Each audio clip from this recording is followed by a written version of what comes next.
सितंबर 2003 में ब्रिटेन में शफीलिया अहमद नाम तेजी से चर्चा में आता है। चर्चा में आने की वजह थी कि 17 साल की शफीलिया अहमद अचानक से लापता हो जाती हैं। महीनों की तलाश के बाद भी शफीलिया अहमद का कहीं भी अता पता नहीं चलता है। यहां तक कि इस केस में शक की सुई शफीलिया अहमद के माता पिता तक चली जाती है, मगर पुलिस के हाथ खाली रहते हैं। 10 साल तक पुलिस के हाथ खाली रहते हैं, मगर फिर अचानक प्रकृति की तरफ से कुछ ऐसा होता है कि परत दर परत केस की सच्चाई बाहर आने लगती है और फिर बेहद ही हैरान कर देने वाला खुलासा होता है। तो आखिर क्या है शफीलिया अहमद के गायब होने की पूरी कहानी? पुलिस जांच में क्या कुछ सामने आया और आखिर इस केस का खुलासा कैसे हुआ? जानने के लिए इस वीडियो में आखिर तक बने रहें। हम कहानी शुरू करें उससे पहले जल्दी से आप क्राइम की कहानी चैनल को सब्सक्राइब कर बेल आइकन जरूर दबा लीजिए। अब तक आप समझ गए होंगे कि ये कहानी शफीलिया अहमद नाम की एक लड़की की है। शफीलिया का जन्म 14 जुलाई 1986 को हुआ था। शफीलिया एक ब्रिटिश पाकिस्तानी मूल की लड़की थी। शफीलिया अहमद के पिता इफ्तिकार अहमद मूल रूप से पाकिस्तान के गुजरात जिले के उत्तम गांव के रहने वाले थे। लगभग 20 से 22 साल की उम्र में इफ्तिकार रोजगार की तलाश में ब्रिटेन चले आते हैं। यहीं रहते हुए काम करने के दौरान ही इफ्तिकार को विदेशी मूल की एक लड़की से प्यार होता है और वो उसी से शादी कर लेते हैं। बहुत जल्द इफ्तिकार एक बच्चे का पिता भी बन जाता है, मगर जब वो वापस पाकिस्तान जाता है और अपनी शादी के बारे में घर वालों को बताता है तो घर वाले इस शादी को मानने से इनकार कर देते हैं। फिर इफ्तिकार के घर वाले इफ्तिकार पर पाकिस्तानी लड़की से दूसरी शादी करने का भारी दबाव बनाते हैं। घर वालों की जिद के आगे इफ्तिकार झुक जाता है और उसकी शादी फरजाना अहमद नाम की एक पाकिस्तानी लड़की से कर देते हैं। शादी के बाद इफ्तिकार वापस ब्रिटेन जाता है और वहां अपनी पहली पत्नी को सच्चाई बताने के बाद उसे तलाक दे देता है। फिर कुछ समय बाद इफ्तिकार अपनी दूसरी पत्नी फरजाना को भी पाकिस्तान से अपने साथ ब्रिटेन लेकर चला आता है। ब्रिटेन आने के बाद इफ्तिकार अपनी पत्नी के साथ ब्रैडफोर्ड वेस्ट यॉर्कशायर में रहने लगता है। यहीं रहते हुए 14 जुलाई 1986 को शफीलिया अहमद का जन्म होता है। शफीलिया की जन्म के बाद ये दोनों पुरानी जगह को छोड़कर वेरिंगटन में रहने चले आते हैं। यहाँ से शफीलिया अहमद की पढ़ाई लिखाई शुरू होती है। इस बीच इफ्तिकार का परिवार भी बड़ा होता है और घर में दो और बेटियों का जन्म होता है। वैसे तो ये परिवार ब्रिटेन में ही रहता है, मगर छुट्टी के दिनों में अक्सर इफ्तिकार अपने सभी बच्चों और पत्नी को लेकर पाकिस्तान अपने घर आता था। बात 2003 की है। अब तक शफीलिया अहमद की उम्र 17 साल हो चुकी थी और वो कानून की पढ़ाई कर रही थी। इसका सपना वकील बनने का था। जब शफीलिया और दूसरे बच्चों की छुट्टी होती है तो 18 फरवरी 2003 को शफीलिया अपने परिवार वालों के साथ पाकिस्तान वापस आती हैं। पाकिस्तान ट्रिप के दौरान ये परिवार एक पारिवारिक शादी समारोह में भी शामिल होता है। इस शादी के कुछ ही दिनों बाद शफीलिया अहमद के साथ एक बड़ा हादसा होता है। दरअसल वो गलती से फिनाइल पी लेती हैं। इस कारण उसका गला पूरी तरीके से जल जाता है। शुरू में कहा जाता है कि शफीलिया अहमद पर उसके माता पिता ने एक पाकिस्तानी लड़के से शादी करने का दबाव बनाया था। इसी कारण जान देने के लिए शफीलिया ने फिनाइल पी ली। मगर बाद में माता पिता दावा करते हैं कि दरअसल जिस बोतल में अमूमन पानी रखा होता था, उसी एक पुरानी बोतल में घर की साफ सफाई के लिए किसी ने फिनाइल रख दी थी। रात के अंधेरे में शफीलिया को समझ नहीं आता है कि वो फिनाइल है और वो पानी समझकर उसे पी लेती है। इस गलती की वजह से शफीलिया अहमद को बहुत तकलीफ उठानी पड़ती है। उसे पाकिस्तान में ही एक अस्पताल में भर्ती करवाया जाता है। क्योंकि शफीलिया अहमद की इंजरी बहुत ज़्यादा थी, इसलिए उसे लंबे समय तक अस्पताल में रहना पड़ता है। इस बीच परिवार के दूसरे सदस्यों की छुट्टी खत्म हो जाती है और वापसी का दिन करीब आ जाता है।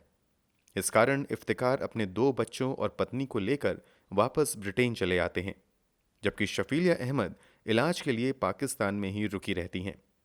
हालांकि कुछ ही दिनों बाद इफ्तिकार शफीलिया अहमद की भी वापसी का इंतजाम करता है और फिर 27 मई 2003 को शफीलिया वापस ब्रिटेन आ जाती है। यहाँ एयरपोर्ट से ही एम्बुलेंस के जरिए शफीलिया को सीधे इलाज के लिए एक अस्पताल में एडमिट करवा दिया जाता है। कई महीनों के इलाज के बाद शफीलिया अहमद का गला काफ़ी हद तक ठीक हो जाता है और फिर से वो कॉलेज ज्वाइन कर लेती हैं। पढ़ाई के साथ साथ पार्ट टाइम जॉब भी शुरू कर देती हैं। यहाँ तक शफीलिया अहमद को कोई जानता भी नहीं था, मगर 18 सितंबर 2003 को शफीलिया अहमद के एक कॉलेज टीचर नोटिस करते हैं कि पिछले एक हफ्ते से शफीलिया अहमद कॉलेज नहीं आ रही हैं। शफीलिया अहमद को फ़ोन करने की भी कोशिश की जाती है, मगर उससे कांटेक्ट नहीं हो पाता है। इस बारे में जब शफीलिया के माता पिता से पूछा जाता है तो वो लोग भी बताते हैं कि शफीलिया अहमद पिछले एक हफ्ते से घर नहीं आई हैं। बेटी एक हफ्ते से घर से गायब है और इस बारे में माता पिता ने अब तक पुलिस में कंप्लेंट दर्ज नहीं करवाई थी। इस कारण शफीलिया के टीचर को सब कुछ नॉर्मल नहीं लगता है और वो तुरंत पुलिस को इस बात की जानकारी दे देते हैं। मामला दर्ज करते ही पुलिस की एक टीम जांच पड़ताल के लिए शफीलिया के घर आती है और माता पिता से ही पूछताछ की शुरुआत होती है। शफीलिया अहमद के माता पिता बताते हैं कि 11 सितंबर 2003 को आखिरी बार उन्होंने शफीलिया अहमद को अपने घर देखा था। उसके बाद से वो नजर नहीं आई है। इस पर पुलिस वाले कहते हैं कि जब आपकी बेटी एक हफ्ते से गायब है तो आपने अब तक पुलिस में शिकायत दर्ज क्यों नहीं करवाई। इस पर शफीलिया अहमद के माता पिता जवाब देते हैं कि ऐसा पहली बार नहीं है जब शफीलिया अहमद घर से गायब हुई है, बल्कि ऐसा पहले भी कई बार उसके साथ हो चुका है। इस बात की पुष्टि के लिए जब पुलिस रिकॉर्ड की जांच करती है तो पता चलता है कि वास्तव में पहले भी शफीलिया कई बार घर से गायब हो चुकी हैं। पहली बार तो जब शफीलिया अहमद की उम्र महज 12 साल थी, तभी वो 10 मार्च 1998 को अपनी छोटी बहन के साथ घर से गायब हो गई थी। शफीलिया के माता पिता ने दोनों बहनों की मिसिंग रिपोर्ट भी तब पुलिस में दर्ज करवाई थी। हालांकि तब शफीलिया शाम होते होते घर वापस आ गई थी। रिकॉर्ड्स के मुताबिक दूसरी बार शफीलिया अहमद 25 नवंबर 2002 को घर से भाग गई थीं। तब भी इफ्तिकार अहमद अपनी बेटी की मिसिंग रिपोर्ट दर्ज करवाते हैं। काफ़ी खोजबीन के बाद पुलिस को शफीलिया अहमद एक पार्क में बैठी हुई मिलती हैं। पुलिस रिकॉर्ड्स के मुताबिक तीसरी बार शफीलिया अहमद 3 फरवरी 2003 को अपने एक दोस्त के साथ घर छोड़कर भागी थीं। इस बार शफीलिया अहमद 2 दिनों तक घर वापस नहीं आती हैं और फिर 5 फरवरी 2003 को शफीलिया अहमद अनाथ लोगों के लिए बनाए गए सेफ हाउस में चली जाती हैं। वहां जाकर अपने माता पिता के खिलाफ घरेलू हिंसा और मानसिक उत्पीड़न की रिपोर्ट दर्ज करवाती हैं। रिपोर्ट दर्ज होने के बाद पुलिस वाले शफीलिया अहमद और उसके माता पिता से बात करते हैं और फिर सब कुछ क्लियर होने के बाद शफीलिया अहमद वापस अपने पिता के घर चली जाती हैं। इसी के बाद 18 फरवरी 2003 को शफीलिया अहमद अपने 2 बहनों और माता पिता के साथ फैमिली फंक्शन के लिए पाकिस्तान जाती हैं और वहां से वापस आने के कुछ ही दिनों बाद गायब हो जाती हैं। चूंकि माता पिता के बयान के बाद और पुलिस रिकॉर्ड से यह साबित हो जाता है कि शफीलिया अहमद पहले भी कई बार घर छोड़कर भाग चुकी हैं, इसलिए पुलिस वालों को लगता है कि शायद इस बार भी अपनी मर्जी से ही शफीलिया कहीं भाग गई होंगी। इसलिए पुलिस तो अपनी जांच जारी रखती ही है, साथ ही उन संभावित जगहों का भी पता लगाने में जुट जाती है जहां शफीलिया अहमद जा सकती थीं, मगर कहीं से भी शफीलिया का अता पता नहीं चलता है। शफीलिया अहमद के पहले भी घर छोड़कर भागने के इतिहास की वजह से पुलिस जांच में थोड़ी सुस्ती दिखाती है। कुछ स्थानीय मीडिया वाले पुलिस की सुस्ती को मुद्दा बनाना शुरू कर देते हैं। इसका असर ये होता है कि स्थानीय स्तर पर ही शफीलिया अहमद को खोजने की मांग होने लगती है। अब पुलिस धीरे धीरे अपनी जांच आगे बढ़ाती है तो शफीलिया के घर से पुलिस वालों को शफीलिया की लिखी हुई बहुत सारी कविताएं और लेख मिलते हैं। इन कविताओं से पता चलता है कि वो अपने घर के माहौल से खुश नहीं थी। माता पिता चाहते थे कि शफीलिया एक ट्रेडिशनल पाकिस्तानी लड़की के तौर पर अपना जीवन बिताए, जबकि शफीलिया अहमद को वेस्टर्न कल्चर ज़्यादा भा रहा था। इसी दर्द को शफीलिया अहमद ने अपनी कविताओं के जरिए पन्नों पर उतारा था। जब शफीलिया की ये कविताएं लोगों तक पहुंचती हैं तो धीरे धीरे ये मामला और तूल पकड़ने लगता है और पुलिस पर शफीलिया को ढूंढने का दबाव बहुत ज़्यादा बढ़ने लगता है। इसी के बाद पुलिस वाले एक्शन में आते हैं और हर उस जगह की तलाश करते हैं जहां शफीलिया जा सकती थी, मगर कहीं से भी उसका कोई भी सुराग नहीं मिलता है। हालांकि एक सीसीटीवी फुटेज में शफीलिया अहमद की तस्वीर जरूर दिखाई जाती है। जब वो सीसीटीवी फुटेज शफीलिया के माता पिता को दिखाई जाती है तो इस बात की पुष्टि करते हैं कि सीसीटीवी फुटेज में दिख रही लड़की शफीलिया अहमद है। ये तस्वीर लड़की के गायब होने के कुछ दिन बाद की थी। जब माता पिता अपनी बेटी की पहचान कर लेते हैं तो पुलिस ये मान लेती है कि कम से कम शफीलिया जिंदा तो है। हालांकि मामले में नया मोड़ तब आता है जब ये तस्वीर शफीलिया के स्कूल टीचर को दिखाई जाती है। दरअसल जब वह तस्वीर शफीलिया के क्लास टीचर को दिखाई जाती है तो वो कहते हैं कि फोटो में दिख रही लड़की कहीं से भी शफीलिया अहमद नहीं है। कुछ दूसरे लोग भी सीसीटीवी फुटेज देखकर इस बात की पुष्टि करते हैं कि फुटेज में दिखने वाली लड़की शफीलिया अहमद नहीं है। अब पुलिस वालों का माथा घूमने लगता है कि आखिर शफीलिया के माता पिता ने फोटो में दिख रही लड़की की झूठी पहचान क्यों की। क्या वो कुछ छुपाने की कोशिश कर रहे हैं? इसी बात का पता लगाने के लिए पुलिस वाले चुपके से शफीलिया अहमद के माता पिता के घर पर कई जगह ऑडियो रिकॉर्डिंग डिवाइस लगा देते हैं। अब पुलिस वाले घर में लगे ऑडियो रिकॉर्डिंग डिवाइस पर रिकॉर्ड हुई बातचीत की बारीकी से जांच पड़ताल करते रहते हैं। रिकॉर्डिंग के मुताबिक एक दिन इफ्तिकार अहमद घर में बात करता हुआ सुनाई देता है कि ब्रिटेन में अगर तुम 40 लोगों को भी मार दो और एक भी सबूत ना छोड़ो तो यहाँ का कानून तुम्हारा कुछ भी नहीं बिगाड़ सकता है। इसके अलावा एक दिन इफ्तिकार अहमद कहता हुआ सुनाई देता है कि अगर पुलिस ने कार के अंदर से डीएनए सैंपल कलेक्ट किया तो क्या हो सकता है।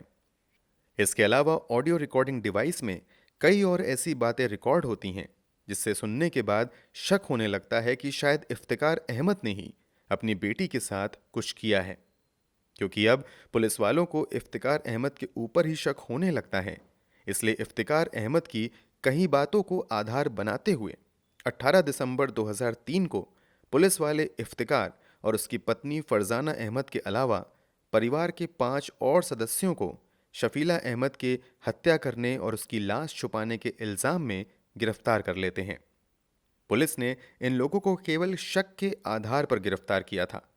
पुलिस को उम्मीद थी कि जांच पड़ताल के दौरान इन लोगों के खिलाफ कोई ना कोई सबूत पुलिस निकाल ही लेगी, मगर पुलिस को गिरफ्तार किए गए किसी भी शख्स के खिलाफ कोई सबूत नहीं मिलता है और आखिरकार गिरफ्तार किए गए सभी लोगों को पुलिस कुछ ही दिनों के बाद रिहा कर देती है। अब 2003 से साल बदलकर हो चुका था 2004। शफीलिया अहमद के मामले में पुलिस के हाथ अब तक खाली थे। पुलिस शफीलिया अहमद को खोजने की कोशिश में जुटी हुई थी कि इसी बीच ब्रिटेन के सेडविक कम्ब्रिया इलाके से बहने वाली मशहूर कैंट नदी में जबरदस्त बाढ़ आ जाती है। जब बाढ़ का पानी उतरता है तो इलाके में राहत बचाव के काम में लगे 3 लोगों को इस नदी के किनारे एक लड़की की सड़ी गली लाश मिलती है। जिस जगह पर लाश मिली थी और जहां से शफीलिया अहमद गायब हुई थीं, वो दोनों जगह काफी दूरी पर थीं। फिर भी पुलिस वालों को शक होता है कि कहीं ये शव शफीलिया अहमद का तो नहीं है। इसी बात की पुष्टि के लिए डेड बॉडी से डीएनए सैंपल कलेक्ट किए जाते हैं और फिर उसका मिलन इफ्तिकार और फरजाना के डीएनए सैंपल से किया जाता है।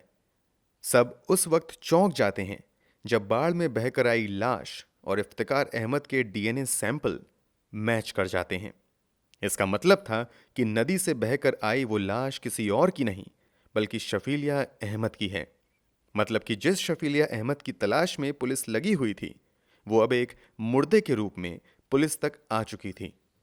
अब पुलिस के सामने सबसे बड़ा सवाल था कि आखिर शफीलिया अहमद की हत्या किसने और क्यों की है। शफीलिया अहमद के माता पिता के बयान और हरकतों से पहले भी उन पर शक हुआ था और 2003 में भी इन दोनों को गिरफ्तार किया गया था। इसीलिए एक बार फिर से इन दोनों से पूछताछ की जाती है और एक बार फिर से इन्हें गिरफ्तार किया जाता है। मामले की सुनवाई भी होती है मगर इन दोनों पर कोई आरोप साबित नहीं हो पाता है और फिर से इन्हें रिहा करना पड़ता है। पुलिस वाले कुछ और सस्पेक्ट को हिरासत में लेते हैं और उन सभी के खिलाफ भी मामला दर्ज करते हुए जांच आगे बढ़ाई जाती है, मगर काफी कोशिशों के बाद भी पुलिस कातिल तक नहीं पहुंच पाती है।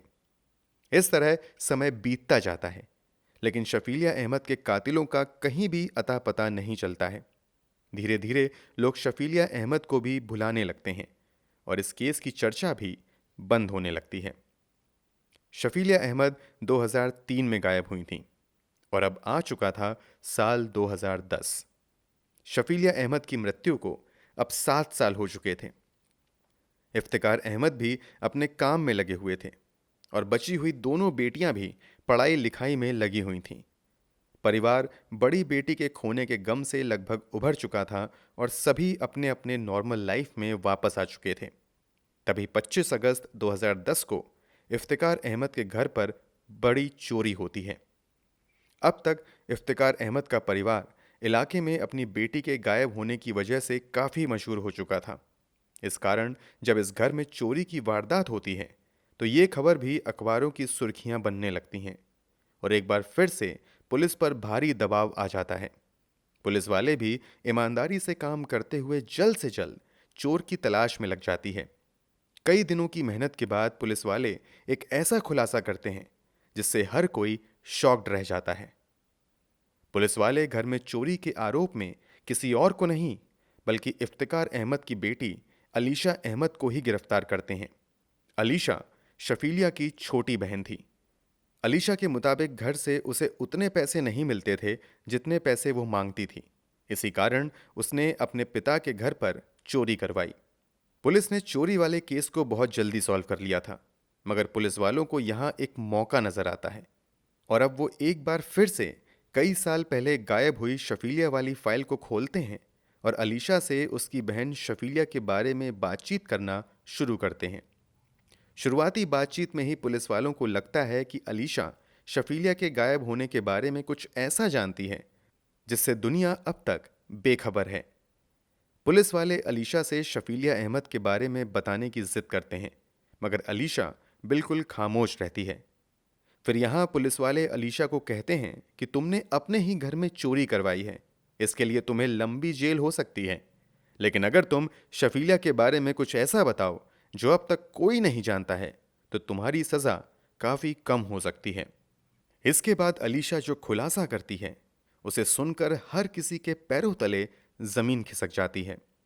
अलीशा बताती है कि उसकी बहन शफीलिया अहमद को किसी और ने नहीं बल्कि उसके पिता इफ्तिकार और मां फरजाना अहमद ने हम सभी बहनों के सामने मारा था और फिर उसकी लाश को अपनी कार में रखकर दूर जंगल में फेंक दिया था, मगर बाढ़ की वजह से लाश बहकर जंगल से नदी किनारे आ गई थी। अलीशा के मुताबिक इफ्तिकार और फरजाना को अपनी बेटी का मॉडर्न लाइफस्टाइल बिल्कुल भी पसंद नहीं था।